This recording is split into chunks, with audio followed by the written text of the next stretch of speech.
In a developing story, the founder of the Ward-Wiseman Animal Shelter in Collinsville is responding after the city announced it would no longer continue lease negotiations. We told you the city cited cost concerns as to why they're looking to take over that building and put the city animal shelter in its place. Fox 23's Jade Morrow is live in Collinsville with what the founder says is next for the organization.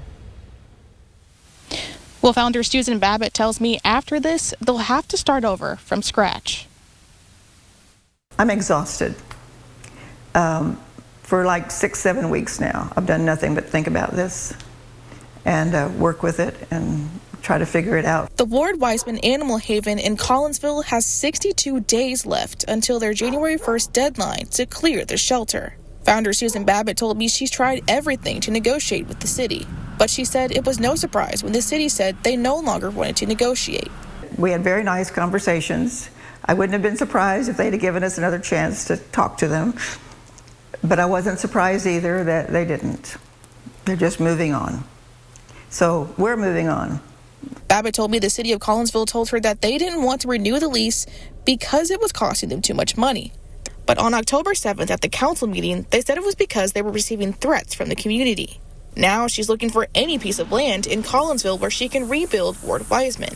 Acre, half acre, that we could purchase, or if they wanted to donate, they could donate, but we want our name on it so this doesn't ever happen to us again. Babbitt knows that starting over from scratch isn't going to happen overnight, but she's willing to take all of the time needed to bring back the Animal Haven just as she did 16 and a half years ago. As long as it takes, through every every time when you build things, people have to come in and be sure you've done it correctly and all of that, all those inspections, all of that.